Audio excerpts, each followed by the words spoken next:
Write that down, Fumi Saito.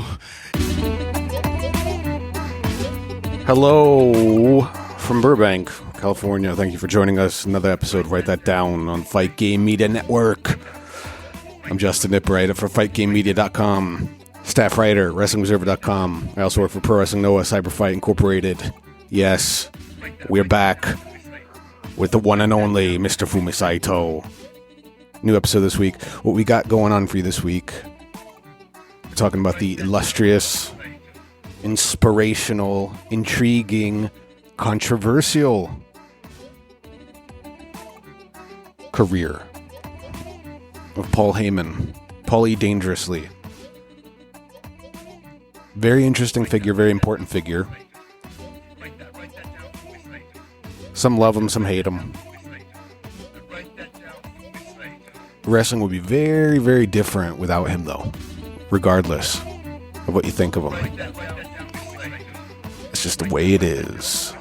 And on this show, what we're talking about mostly his time in ECW. Yeah.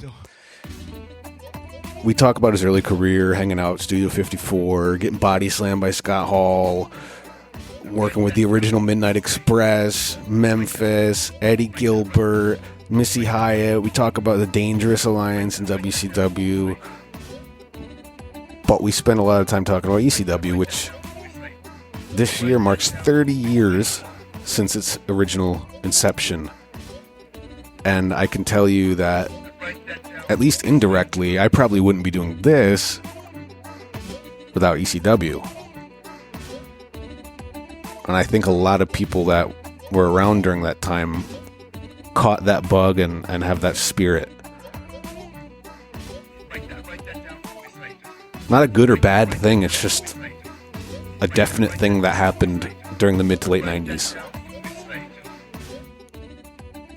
And Fumi's insight is unique because he was there for a lot of the big times, a lot of big shows. So let's hop into it. But before that, you know what's next. Write that down, Fumi Saito. Housekeeping. That's right. If you haven't already, please subscribe. Fight Game Media Network podcast feed. It's on Spotify and Apple and Downcast, wherever you are usually listening to your podcast. We're on that.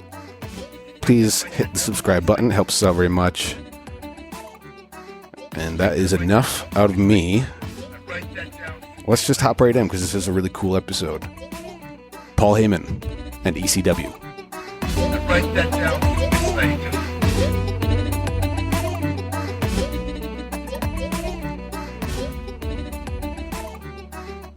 Let's jump right in. Today we're going to talk about Paul Heyman. Mr. Paul Heyman. And also, we got to talk about ECW, the real ECW, not the WWE version of ECW, but what Extreme Championship Wrestling was in 90s and what it meant. Yeah, and their place in wrestling. And today's fans, or maybe it was our listeners out there for our podcast, probably the audience is a little older than your WWE Universe, right? Mm-hmm. So they know a lot about it, but it kind of hit me, just that it's 2023 now, right? Right. So it's actually been 30 years since Paul Heyman took over the company.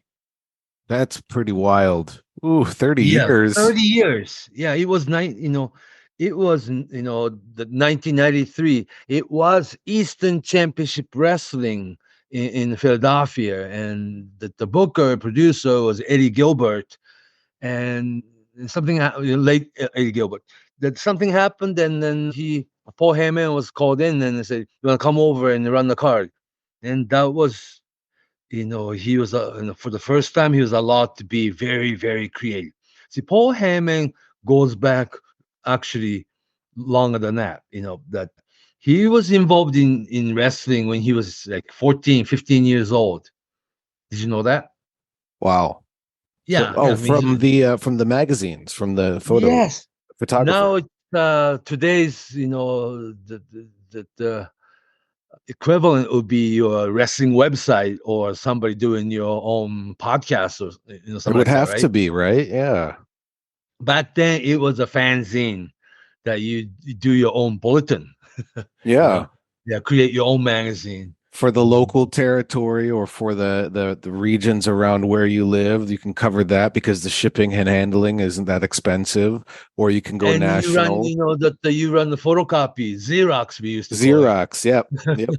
Yeah, Xerox machine. you create your own magazine. Actually, the photos were cut out from like a Bill Apter magazine, and you paste it, but still you create your own story, and the match result from around the territory. And he actually was a photographer, and he was a kind of wrestling. Paul Heyman was a kind of wrestling fan who the night not the they have once a month Madison Square Garden, right? Mm. And after the Madison Square Garden once a month big spectacular show, he was a kind of fan goes to Marriott Hotel and wait for wrestlers. Mm-hmm. Get autograph or get picture taken or just start talking to wrestlers and all. Sure. And yeah, just like a lot of the later on wrestler or magazine editors would do. Yeah, because I used to go to the hotel and then wait for Terry Funk. Yeah.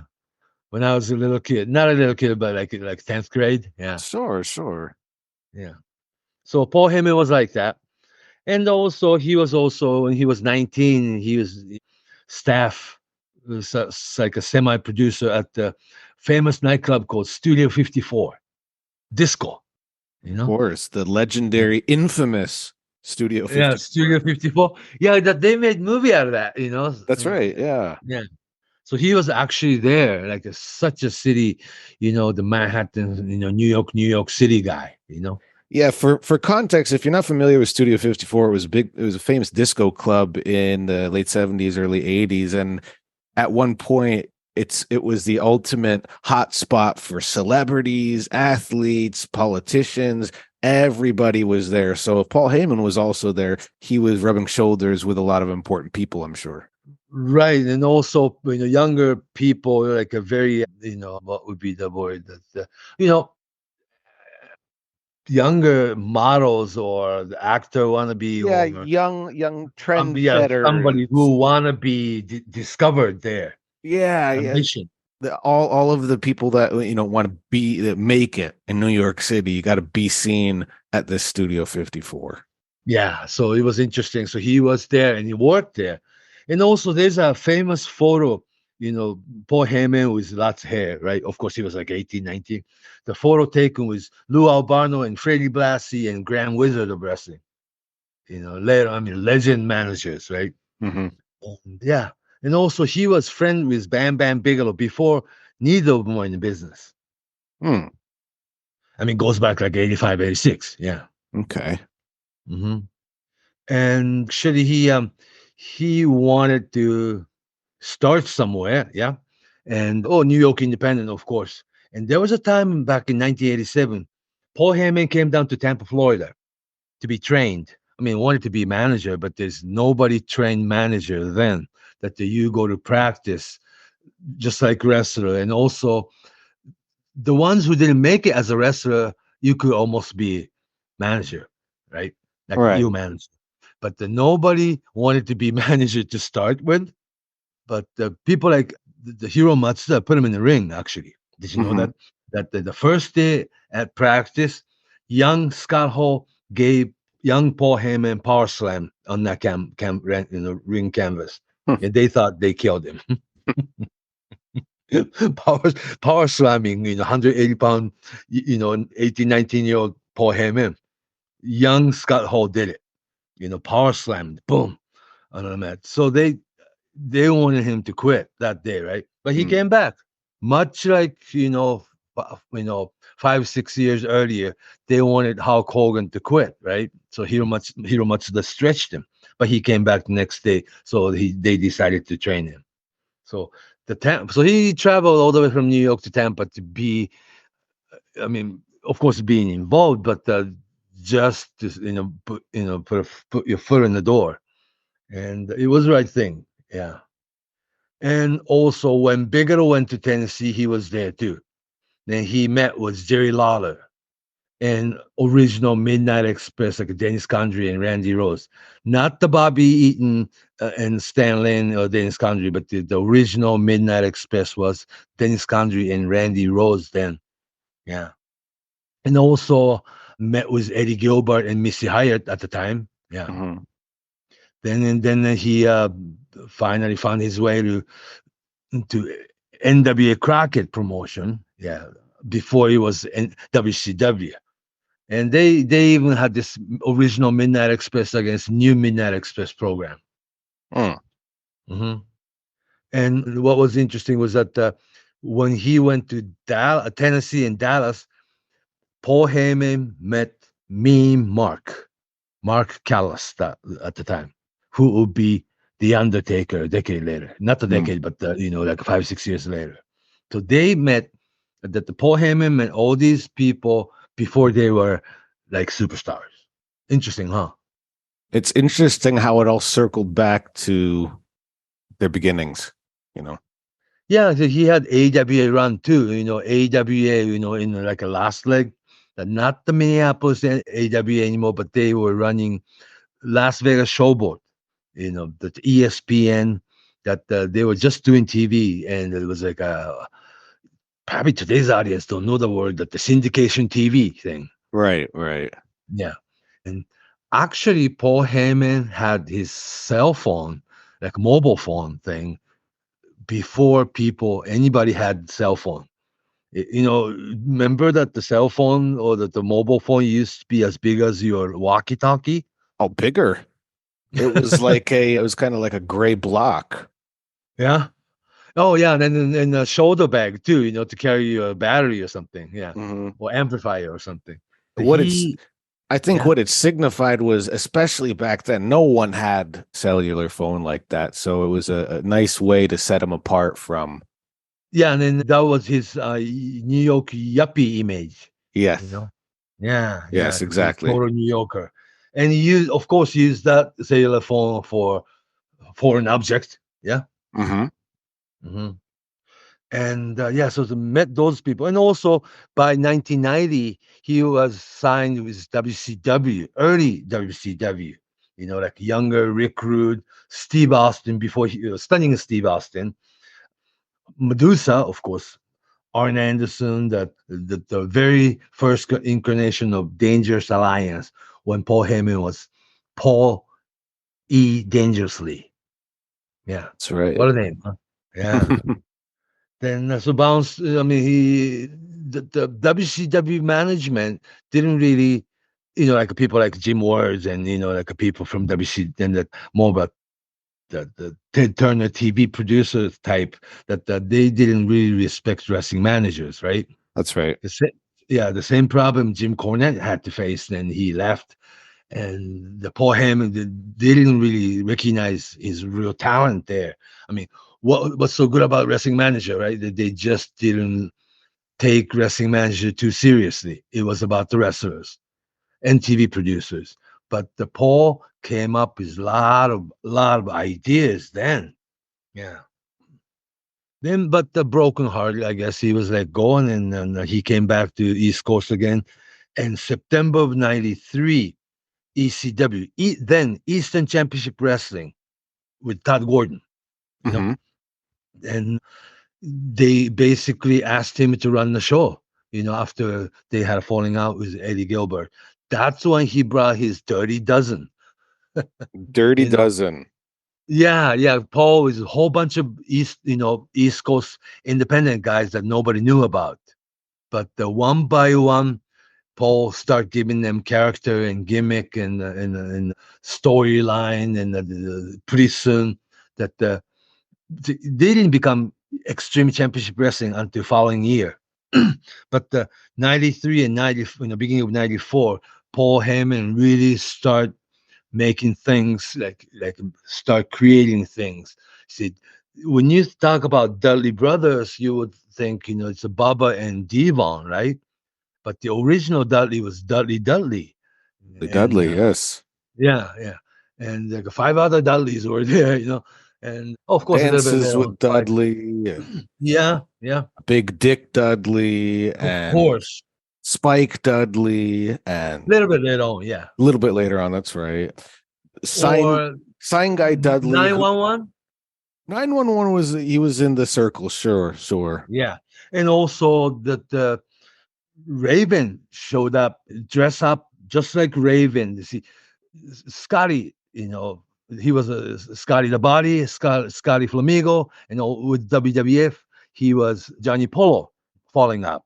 He was just like Paul, that he wanted to be creative, and he already created the character Raven before he showed up at this bingo hall, before it was ECW Arena, and yeah, Sandman. So before Sandman had this drunken, the Zubas pants T-shirt with kendo stick, he had the wetsuit like a surfer. Yeah, Sandman, like he's a guy from the beach. Yeah, yeah. But the Sandman, they thought it was, that the Sandman before you fall and watch dreams, Mhm. Yeah. So they sat down and really thought about a lot of characters. Taz wasn't like that. He was a Tasmaniac monster with, Mhm. dreaded hair. But no, he has amateur wrestling background, and he can be just like the hardcore Steiner style. And then pretty soon he was Taz. And Tommy Dreamer was helping out. The 24-year-old Tommy Dreamer was just doing everything. Of course, he wrestles, but he started helping producing. They were producing ECW TV show at Paul Heyman's parents' house basement for a long time. Mhm. That's in the movie Beyond the Mat, if you remember. Saw it in the That the, theater. Yeah, okay. They were doing, the voiceover, and Paul Heyman's mother, ironing laundry, in the background. Yeah, while they were shooting the regular TV, intros and other segments behind the ECW banner that was hanging in the basement. Sure, and they're doing the promo right there. It's Mhm. much like, back then there was a movie like Wayne's World, remember? Yeah, of course. They were like that. And they're printing up the poster and going to local general stores and drug stores, and ask them if they could put up the poster for the local shows. And they worked like a commune, and they ate together and stayed together, watched wrestling video all night long. They talked about wrestling and what they can do. And every 3 weeks they started running the bingo hall show, and pretty soon that was ECW Arena. And Paul was watching Japanese tapes a lot, that the FMW fan, Onita fan, and that the one he wanted was Sabu. Until '93, Sabu didn't really work the big territory or big company in the States, but he had regular position, regular gig. Like Sabu was in Japan like 5, 6, 7 tours a year, basically working full time for Onita's FMW. And so basically, Paul Heyman wanted to bring Sabu in like new discovery, like Second Coming, you know. And another guy, Shane Douglas, was like, big league reject. He was dynamic dudes with WCW, and he was basically let go. But he was another one who had a very creative mind. And pretty soon, these pieces and important pieces of puzzle and it's coming together. And yeah, I was there, and that's when I met Paul, and just it was like a very, very like almost like overwhelming to be sitting in the dressing room. How enthusiastic, and everybody worked so hard, and everybody had a lot to say about a lot of things, and they always had something they want to do. I mean, physical wise, but the creative, the storyline wise, and it was just a bunch of guys that were like who wanted to make it. Not well, probably not. A lot of guys wanted to go to Major League Wrestling at the time, WCW or WWF, right? But most of the guys wanted to be there because they want to be part of that. Like, not to be cliche, but he was really revolutionizing it. And come to think of it, this is Monday Night War time. Remember? Mm-hmm. It was WWF, then WWF Monday Night Raw and WCW Monday Nitro, and then that's what everybody was watching, And 95 on, 96 even before NWO, that Monday night became the night that everybody sat at home and watched wrestling, huh? It was definitely, you look forward to Monday, right? Yeah, yeah. And also you could you could sense that, and you could almost feel that the wrestling boom is coming back. See, the initial boom period, oh, there were a lot of, boom period over the years in 20th century, but the 94 WrestleMania era, and they were calling WWE and Vince McMahon wrestling renaissance and all these things, right? And then in mid to late 90s, you had this Monday Night War thing. There's like, you wouldn't think any smaller company will have, see, bigger company will get bigger, right? But you didn't think that the bigger smaller companies, like a starting up independent company like ECW, will have a chance. But those are the days that the AWA went out of business. Big AWA, Vernganya's AWA, went out of business. That Tennessee, Jerry Lawler's Tennessee and Dallas combined, they became one company, Tennessee and Memphis. Then pretty soon they went out of business, right?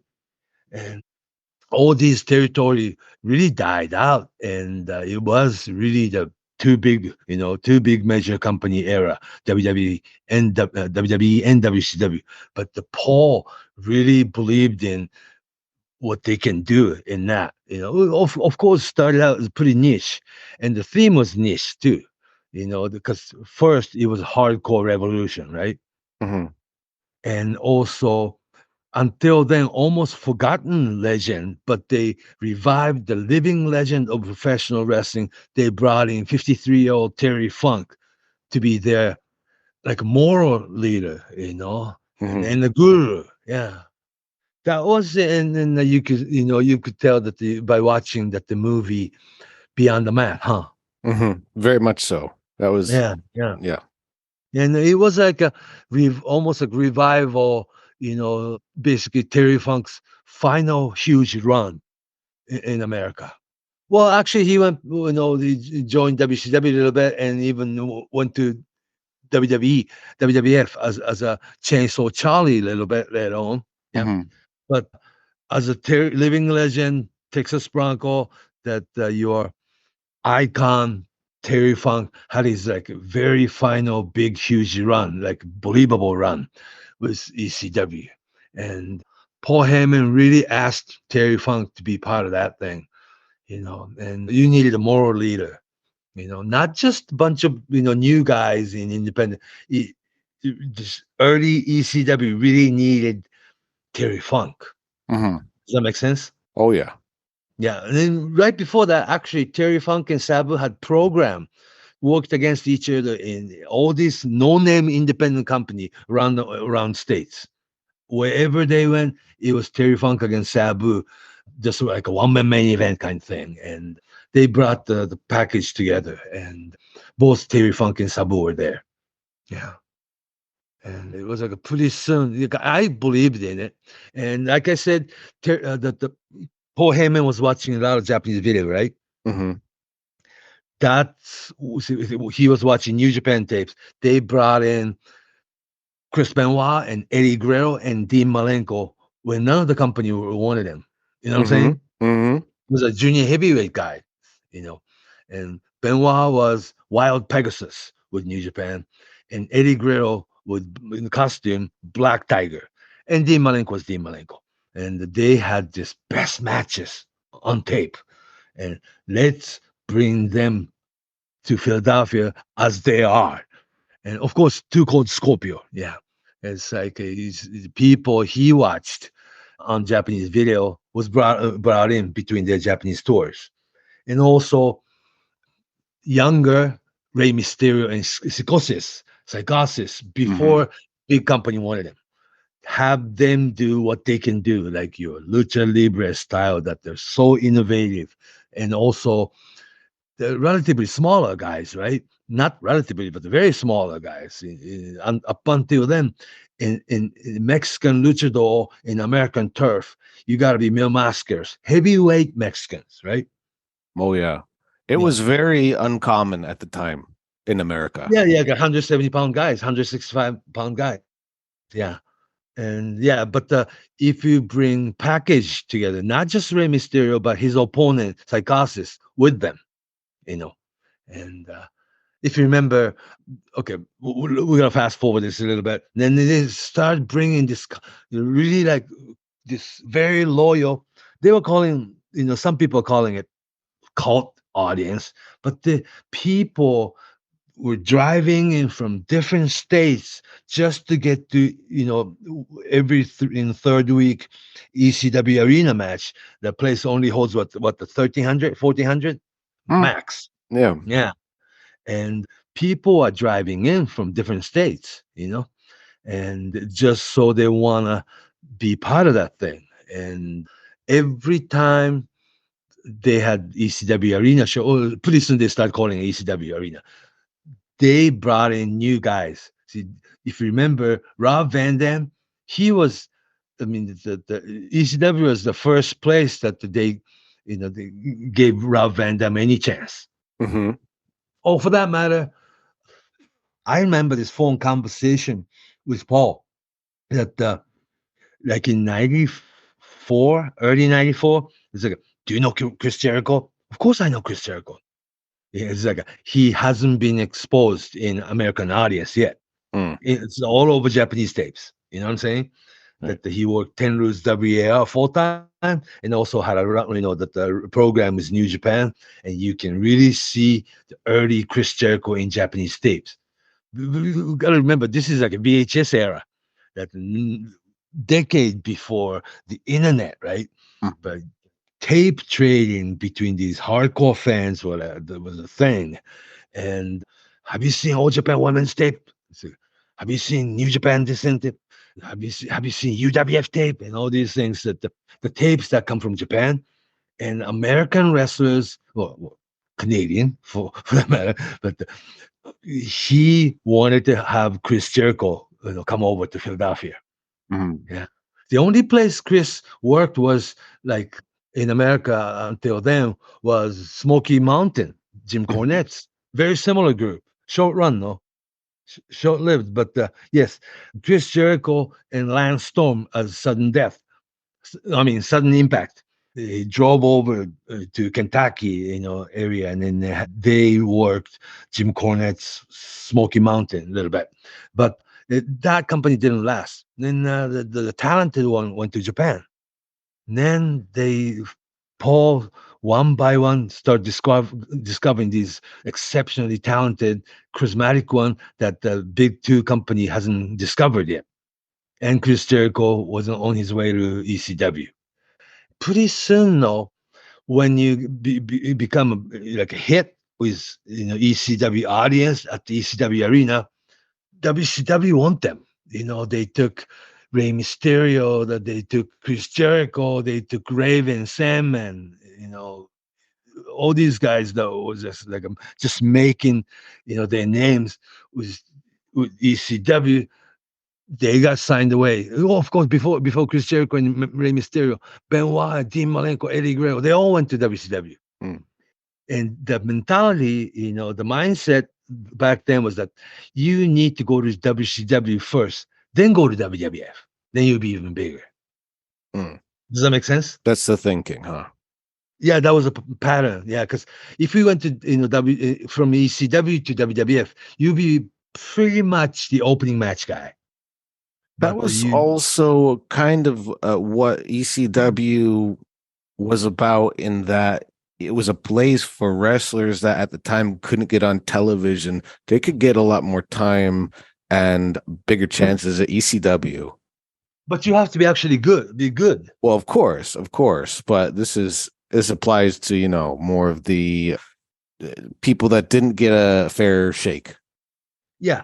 Then also, see, during Monday Night War, WWE, WWF, and WCW, total enemies, right? But actually, even during that time period, Paul Heyman and people within WWF were friendly. Yeah, they were able to talk. And before this, barely legal, very first ECW's their own pay-per-view, they went to Monday Night War, Monday Night Raw, and they made special appearance. Oh yeah, a couple. Yeah, some people are iffy, and also people like even people like Jim Ross said, "Wow, they're from a Philadelphia local franchise. Right, Get the 50 right, minutes of fame." They had to say that way, but right, right. they let them be on their national programming, and so they were basically friendly.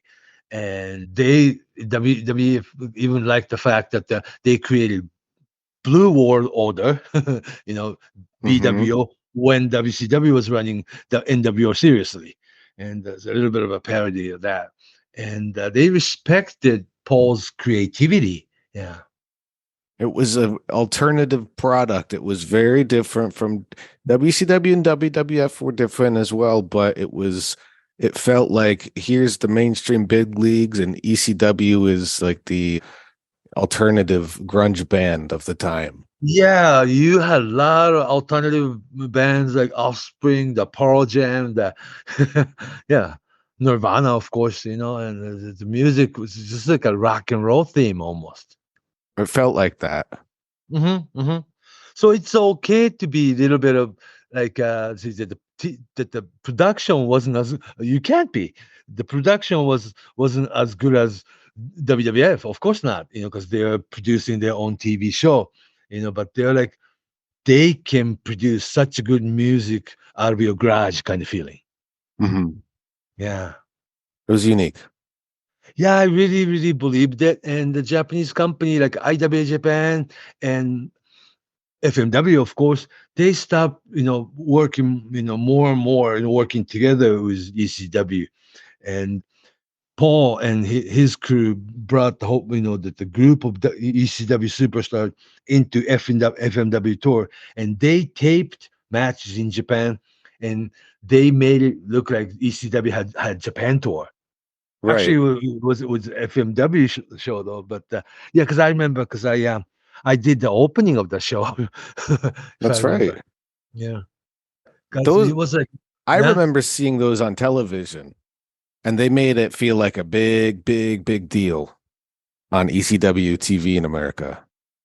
yeah, because it really was an ECW tour of Japan, though they worked FMW tours with a whole bunch of WWE, ECW guys.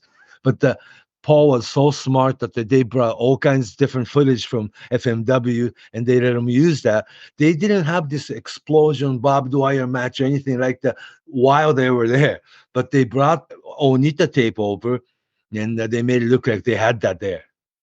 I remember seeing footage of Tommy Dreamer and Raven in IWA. Remember that? Yeah, they did that. Yeah, yeah. Well, and the Stevie Richards, probably. Stevie Richards is probably there, yeah. Mm-hmm. Oh yeah, yeah.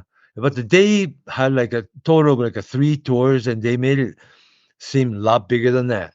And also, there was a time it was a year after Barely Legal, so it would have been '98. That Onita was really interested in. Actually, Onita himself was really interested in what ECW was doing in America. So he wanted to bring this explosion, bomb match in America, and Paul wanted to do it.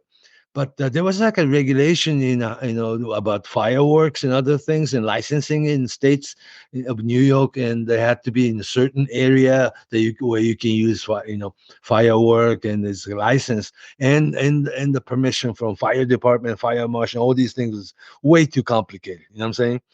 And that didn't happen. But Onita did come over one weekend to tape it, the promo, and the match never took place. Was Onita against Sandman, the explosion match. Mm-hmm. I remember him wearing a kind of yukata or something. Yeah, Hakama, yeah. How come Yeah. I never had seen him wear anything like that before, so it was Yeah, but that's what Onita wanted to do. But the Paul wanted to have regular, one of those silver white tank top with blue trunks and says Onita on his butt. hmm. That was the tights Paul Heyman wanted. from Onita, like making a special appearance at ECW Arena. But they had different idea that the Onita wanted to be more Japanese or something, and so they brought his kimono and all these things. So there's a little bit of miscommunication was there. But they had a meeting that this explosion, death match, barbed wire thing was going to happen in the stateside. But at the same time, it was ECW becoming so like much bigger than they expected, much faster, right? And it was becoming a number 3 company in the stateside, and they signed the deal with Tennessee National Television, TNT. Later on, they changed the name, but they were all of a sudden on this national cable channel. The Nashville Network. It was. Oh, the okay. National. It was like a country music network initially. Yeah, but it's still national cable company. Yes. Yeah. So they've gotten much bigger too fast, huh? Yeah. It happened really quickly, huh? Only in maybe 2-3 years. But all together, it was like an 8-year period. Yes. Yes. Yeah, because they lasted until like 2001, like January, But it really became September of '93, and it took them 3 years to get on the much important market then. That's to be on pay-per-view that's the only way to survive or only way to make it as a big company.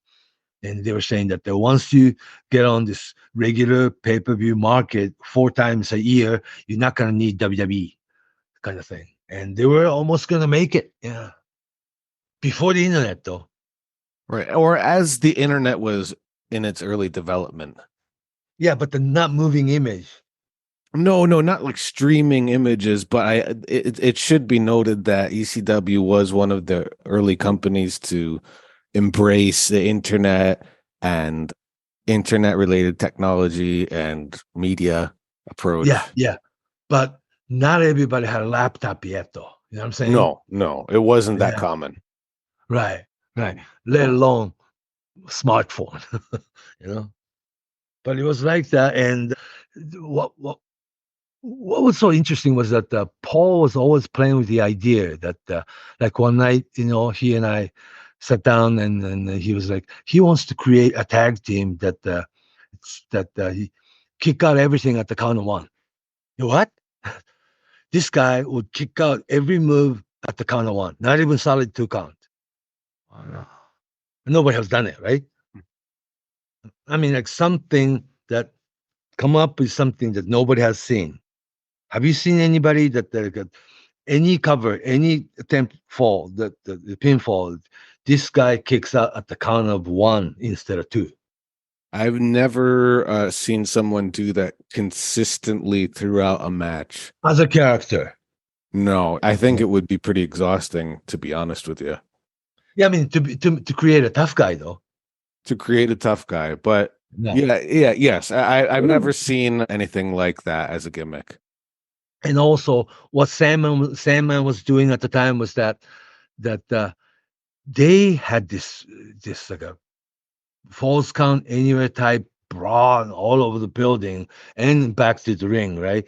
That you don't know, you don't really notice, during the match. But Sandman never tried to pin the guy once. Never went to cover. Right. I never tried to win. How can I lose? Wow. There you go. And also a wrestler with no finish. I mean, always like some bra or something, and then that just fall on top of this guy, and then happen to be able to pin this guy, but the wrestler with no finish. Wow. It's a lot of different creative ideas they had. But interesting, huh, Sandman? We go back to some of the old Sandman's match. Right, during the match, like a course of 20, 25 minutes, he never attempted pinfall. So never tried to win the match. How can I lose? Very interesting. Interesting philosophy, is there. But there was all the kendo stick and the beer cans and all these things that you didn't notice any of that. But when you go back to video and watch it one more time, right, Sandman never attempted pinfall. And how can I lose when you don't try to win? Oh my Exactly. God. Yeah. So there's a lot of things. Raven had a lot of good, different ideas, and there was a bunch of guys with all kinds of ideas. And also there was like a piece of paper on the the dressing room door. Nobody does German suplex until Rob Van Dam, kind of like that, Mm-hmm. Mm-hmm. because it's a finish for Rob Van Dam's match, right? Nobody should be using the same move until he gets out of, I mean, get out of the dressing room. I mean, it kills it, right? I mean, I think a lot of companies today could use that system. Yeah, because it's like you're doing a vertical suplex or belly to belly suplex or the superplex. If somebody's finish was the superplex off the top rope, nobody should be touching it, right? Mm-hmm. And sometimes you see him back to back. Yeah, even there was a piece of paper on the wall. No breaking the table until Sabu. That's Mhm. right. Nobody should be, getting the table out of the under the ring and break the table, because you could do it anytime, and anybody can do it, but it doesn't mean anything until it means something. Mhm. Yeah, so nobody's touching the table until Sabu's match, and it just that's like, all right, that's what they're doing today. And also, there was one time it was really interesting. If you remember, like destroying the ring and making a hall during a Taz against Bam Bam Bigelow match. I do remember that, the famous one where they fall through the state or the ring. Yeah, and then in the big hall, right? Yes. Actually, they did that back in like in early '60s. If you know what it is, it was actually the Haystack Calhoun against Happy Hanfree. Both guys 500-pound guys. The finish was that the ring collapsed, kind of thing. Right. Yeah, and it was Bam Bam Bigelow against Taz match that the one of the suplex will make a big haul onto the mat. They did that, you know, years before Undertaker and Kane. And what was interesting that you are not supposed to be even standing in that corner because it might break, right? Mm. And the Taz Bam Bam Bigelow match wouldn't come till like seventh match of the evening, and until then, they were so careful not to work on that side of the mat. But they were so doing it so well that nobody in the audience noticed anything. Very well produced, huh? I mean, all around, entire night was a one show. Right. Yeah, yeah. So they did a lot of interesting things then. Or even when the ring broke for real during the match, and Mikey Whipwreck was actually the ring guy to fix everything usually, and even Mikey couldn't fix it. But so they, what they did was that asked Kamuna Wanalea to come out and dance. That's a famous, it's a legendary story. Yeah, yeah. I was so lucky that I was there that night. That Wow. it You wasn't saw even the the part of the forbidden show. dance. Yeah, because it was actually accident that the ring actually broke. It wasn't the greatest ring, right? And then Mikey Whipper went down, under the ring and said, and giving the signs like, it's fucked, right? Excuse my language, but yeah. Mhm. And it's like, can you fix it? No, I don't think we can fix it tonight because we need new parts. It's like, oh wow. Then they actually, after ring broke, Sabu and Rob Van Dam went in and had their single match with that handicapped ring. And they came up with the idea was loosen up one side rope, that they came up with something that nobody has seen. It's like, wow. But the Kamuna Wanalea part was really interesting. The Paul came up with the idea. It's like, we got to kill at least 45 minutes to an hour, right? It's talking 10:30 at night, and people are not leaving. And ask Kamuna Wanalea that, can you please dance? You got save our ass. Then you save the show, you save everybody, and please. And Kamuna Wanalea didn't really want to do it, and she's an actual dancer. You know what I'm saying? Mhm. But Wonderful dancer. she came up with kind of dance that doesn't show anything, but it looks like it shows something. Came pretty He had- close. Yeah, but he had this, the big bath towel on top, Mhm. flip flop a little bit, but never really show anything adult. You know what I'm Nothing saying? illegal. I mean, nothing that you cannot be on, use on TV. But Exactly. the dance was really good, and they just saved everybody's night. And the word that the name Kamanawangaleya came from Raven's idea. He came up with it. Yeah, it sounds like something he'd come up with, huh? Yeah, the Kamanawangaleya. Kamana Oh, that's a great Wanalea. name. Yeah, yeah. Very So it was a clever. lot of things. It's just spontaneous and creative, and the energy was always there. That's what I'm talking about. That not nearly as controlled and produced as WWF. At the time WCW mess. The mess meaning that you are producing nitro for the boys. To save their each star's ego, right? Mm. Sort of not for the purpose of creating great TV shows, but everybody had this creative idea, and Paul was there to at least listen to it. And if it's good, let's try this next week. And people are it's like, I mean, look at once you're being counted on that their motivation goes up. You know what I'm saying? Hmm. And it's like there was the dressing room was great.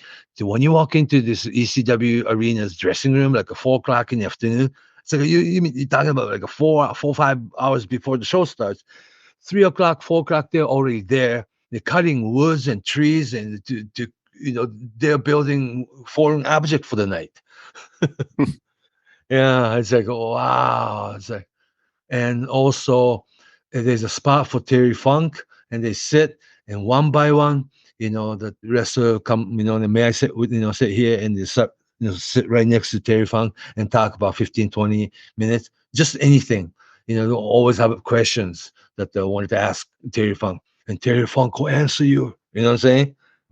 Oh, that was it. I had a real great time, and I really believed in them. I did. And pretty soon, but like I said, that the company has gotten business wise much bigger too fast that they can handle it. And actually Paul wasn't good bookkeeper, I guess.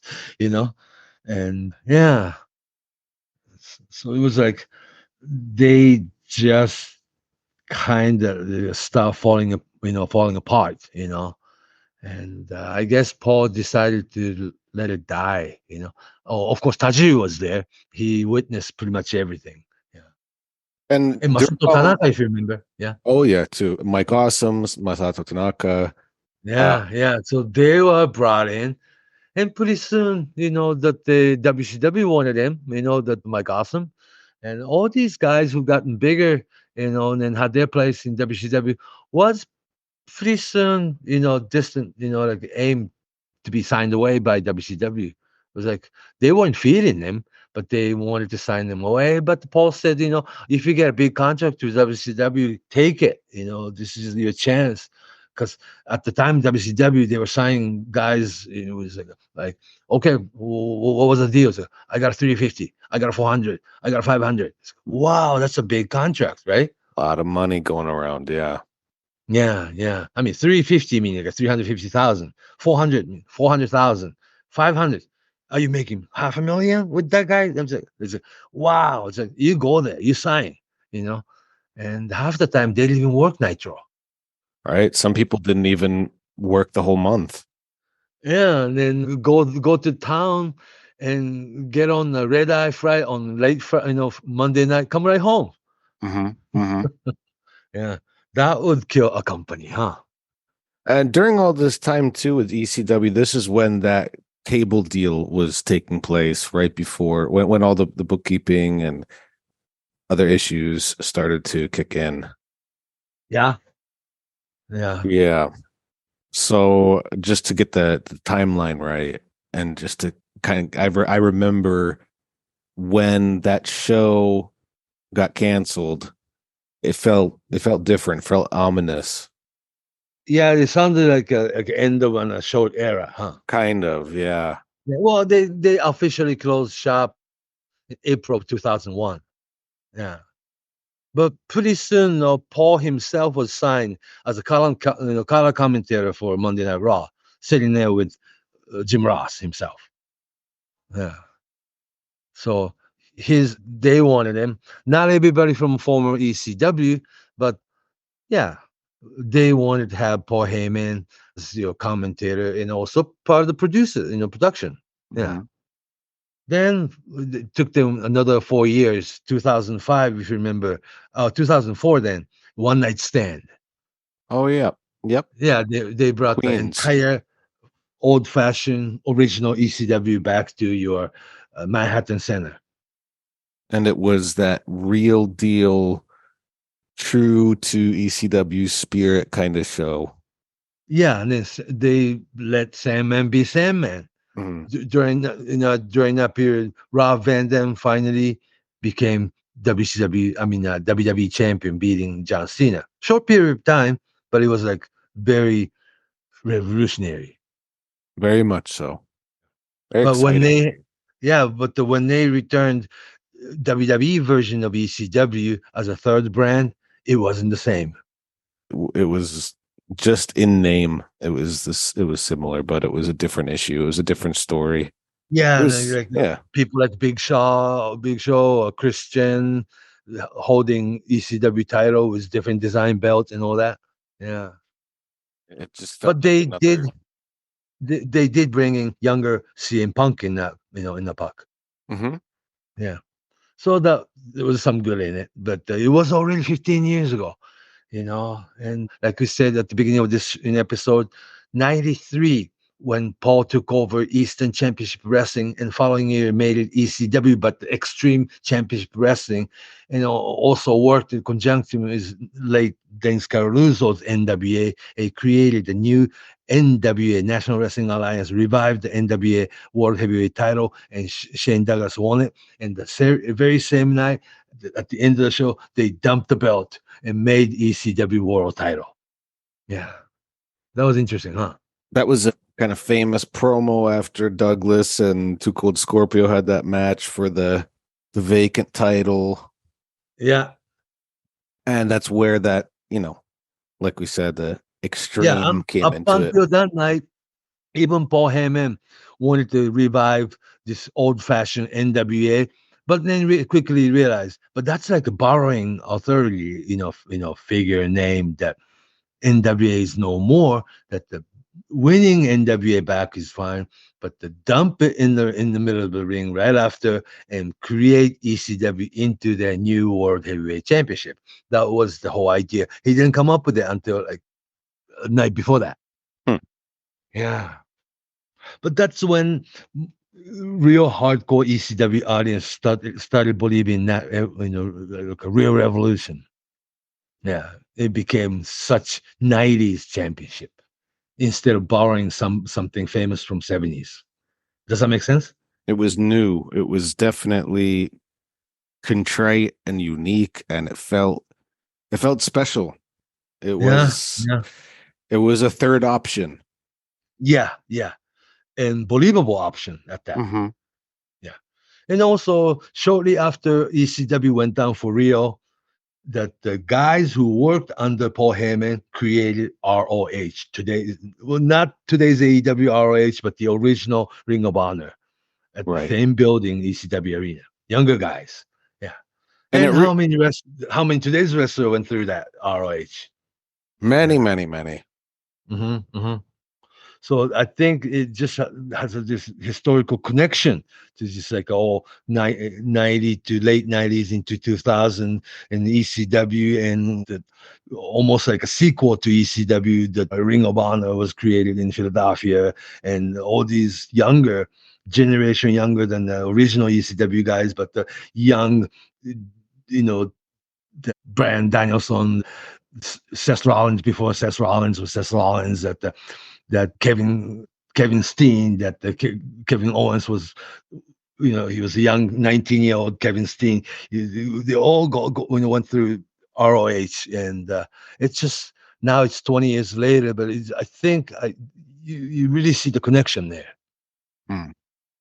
Then now that today's wrestling fan, look at Paul Heyman as just this. My name is Paul Heyman. wise man, and also he's like basically like focal point of this you know bloodline thing. The Roman Reigns is huge superstar, but really needs wise man Paul Heyman in there, though. You know what I'm saying? And Paul Heyman has been in the picture, in the main Well, since picture Brock Lesnar, yeah. ever Next since big thing. after ECW. We all continued to watch Paul Heyman on television. So He was gone for like 5-6 years actually, though.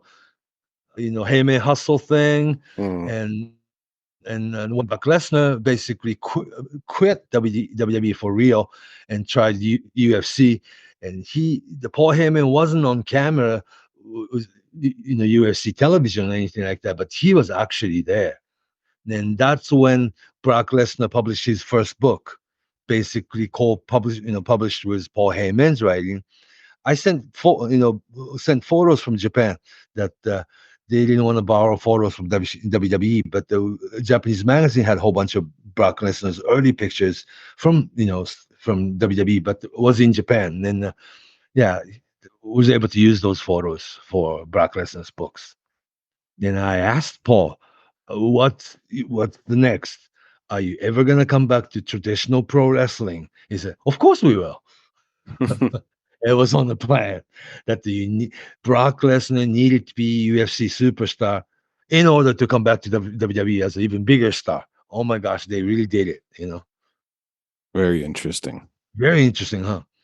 So I guess we've been seeing this is like all these Paul Heyman saga. I mean, to this day.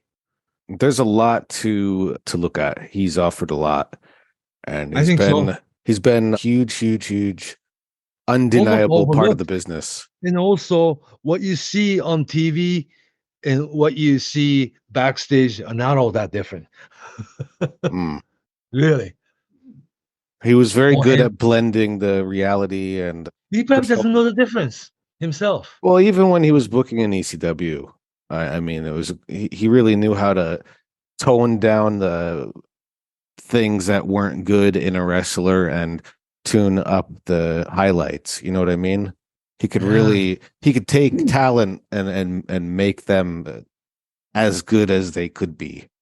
Into certain character or the strength and weaknesses and Very good at producing those kinds of wrestlers. I think so. Yes. Yeah.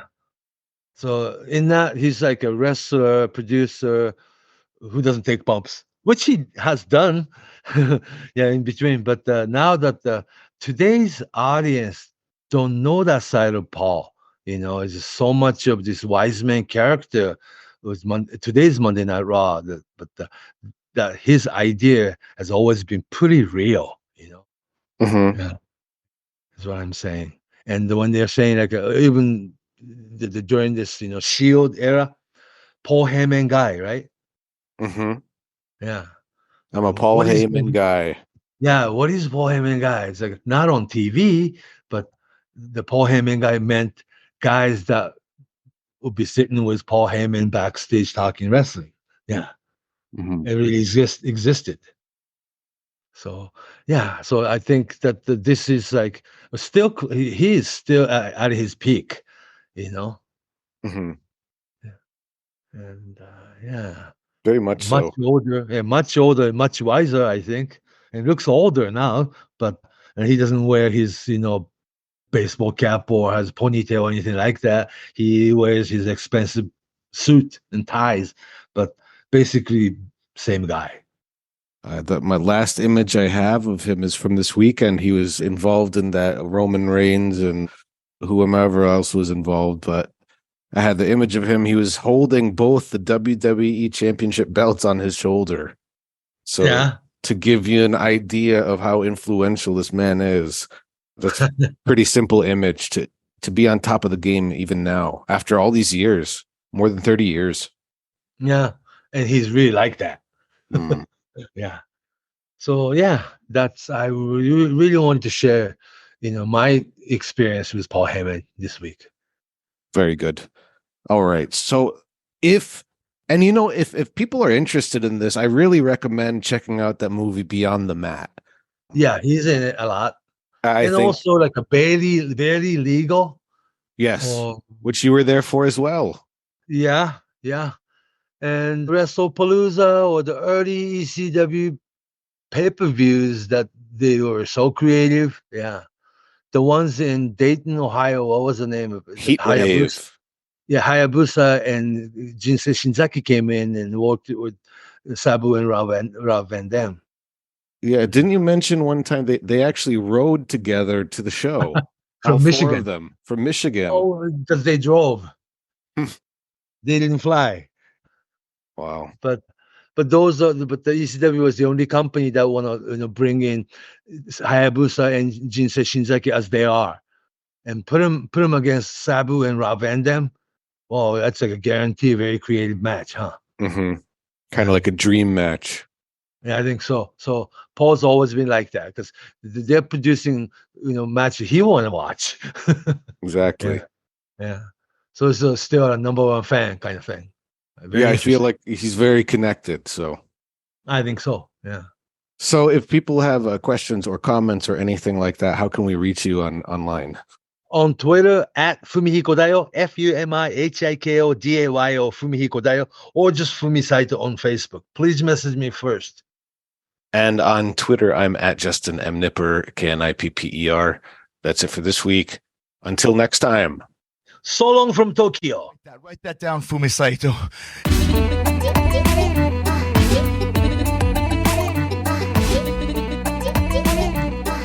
Write that down. Saito. Write that. Write that. Write that. Write that. Write that down. Saito. Write that. Write that down. Saito. Write that down. Saito.